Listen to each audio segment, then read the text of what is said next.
आप जानते हैं कि संभल आज हर किसी की जुबान पर है। संसद से सड़क तक बस संभल की ही चर्चा हो रही है। संभल में दफन किए गए हिंदू आस्था के प्रतीकों का उदय हो रहा है। वो कहते हैं ना कि सत्य परेशान हो सकता है, पराजित नहीं हो सकता। बाबर और उसके चेलों के कुचक्र में कैद ऐतिहासिक षड्यंत्र का भ्रमजाल एक एक करके टूट रहा है। पीले पंजे की हर चोट हिंदू आस्था की विरासत का नया दरवाजा खोल रही है। क्या कुएं, क्या घर, क्या दीवारें, क्या छत, हर ओर हर चोट पड़ते ही महादेव अपना दर्शन दे रहे हैं। संभल में एक और मंदिर प्रकट हुआ है। रिपोर्ट देखिए और महादेव का आशीर्वाद लीजिए, क्योंकि देश भर से श्रद्धालु पहुंचने लगे हैं।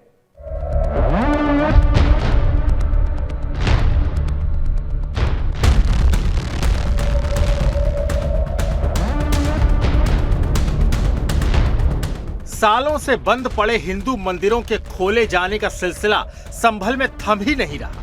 एक के बाद एक मंदिरों का खुलासा हो रहा है, जैसे पर्दे के पीछे छुपे हुए राज एक एक करके बाहर आ रहे हों। और ये खुलासे न सिर्फ मंदिरों से जुड़े हैं, बल्कि उन इलाकों के इतिहास से जुड़े हैं जो आज तक अनकहित हैं। अब ये सवाल उठता है कि क्या ये सिर्फ एक इत्तेफाक है या फिर हिंदू विरासत को जानबूझकर छुपाने की कोशिश की गई।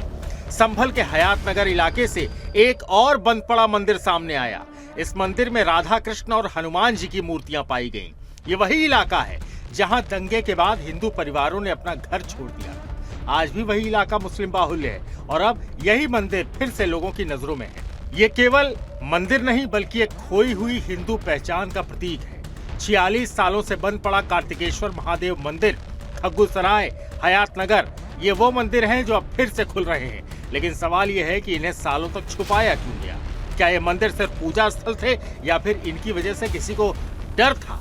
क्या हिंदू परिवारों को यहाँ से भगाया गया ताकि इन मंदिरों की पहचान छुपाई जा सके? अब प्रशासन ने अवैध कब्जों को हटाने के बाद इन मंदिरों का ताला खोला और वहां से मूर्तियां निकाली हैं। इसमें पहले जामा मस्जिद के पास एक कुएं की खुदाई की गई, जिसमें हिंदू देवी देवताओं की मूर्तियां मिली। क्या ये मूर्तियां उदाहरण है जो साबित करती है कि संभल में कभी हिंदू धर्म का बड़ा गहरा प्रभाव रहा है? क्या इन मूर्तियों को छुपाने का प्रयास किया गया? यह खुलासा सिर्फ एक मंदिर तक सिमटा नहीं है, बल्कि एक पूरे इलाके के इतिहास को उजागर कर रहा है। संभल में एक के बाद एक मंदिरों का खुलासा इस बात का संकेत है कि एक बार फिर हिंदू पहचान को उजागर किया जा रहा है, जो दशकों से दबा कर रखा गया। क्या ये वो वक्त है जब संभल में हिंदू धर्म की पुरानी धारा फिर से बहने लगेगी? समय बताएगा। लेकिन इस बीच ये जरूर है कि संभल की धरती पर हर रोज एक नया राज खुल रहा है, और वो राज हिंदू धर्म की पहचान को छुपाने से जुड़ा है। Bureau report, Sudarshan news. UP विधानसभा में भी संभल के मुद्दे की गूंज साफ सुनाई दी। बहराइच, दासना, संभल पर विपक्ष ने लगातार सरकार को घेरने की कोशिश की। मजहबी उन्माद को विपक्ष के लॉ एंड ऑर्डर की फेलियर और सरकार की नाकामी के तौर पर प्रोजेक्ट किया गया इनके द्वारा। बहराइच के रामगोपाल की हत्या पर भी विपक्ष ने फेक नैरेटिव गढ़ा। सीएम योगी ने विधानसभा में इससे हर बार इसके सवाल पर जवाब दिया। ना सिर्फ जवाब दिया, बल्कि उस जिहादी मानसिकता को नए तरीके से परिभाषित भी किया। आप भी सुनिए सीएम योगी आदित्यनाथ जी ने कैसे विपक्ष और मजहबी इकोसिस्टम के धागे ही खोल डाले हैं। आखिर ये कहां लिखा है संविधान में कि किसी मुस्लिम बाहुल्य क्षेत्र में हिंदू शोभा यात्रा नहीं निकल सकती? और जब आप रोकते हैं तभी हिंदू पक्ष से भी रिएक्शन आता है कि साहब हम भी नहीं जाने देंगे। भाई मुझे आश्चर्य होता है इन बातों को लेकर के कि मस्जिद के सामने से नहीं निकलने देंगे। क्यों नहीं निकलने देंगे? ये सड़क क्या किसी की है क्या? ये सार्वजनिक मार्ग है, कैसे आप रोक सकते हैं? परंपरागत बहराइच में भी एक परंपरागत जुलूस था, परंपरागत जुलूस था, वही मैं कह रहा हूं, परंपरागत जुलूस था। और उसी परंपरागत जुलूस को आगे बढ़ाने के लिए सारे कार्यक्रम संपन्न हुए थे, आगे भी संपन्न होंगे। और मुझे लगता है आपने बाबरनामा पढ़ा होता तो आप मुझसे बहस करते ही नहीं, जिसमें स्वयं मीर बाकी के द्वारा हरिहर मंदिर तोड़ने का जिक्र किया गया है। क्या बात करते हैं आप? मुख्यमंत्री जी यही नहीं रुके, मानो आज हर मिथक, हर भ्रम, हर छल को आज बेनकाब करना चाहते थे। मन बनाकर आए थे योगी जी।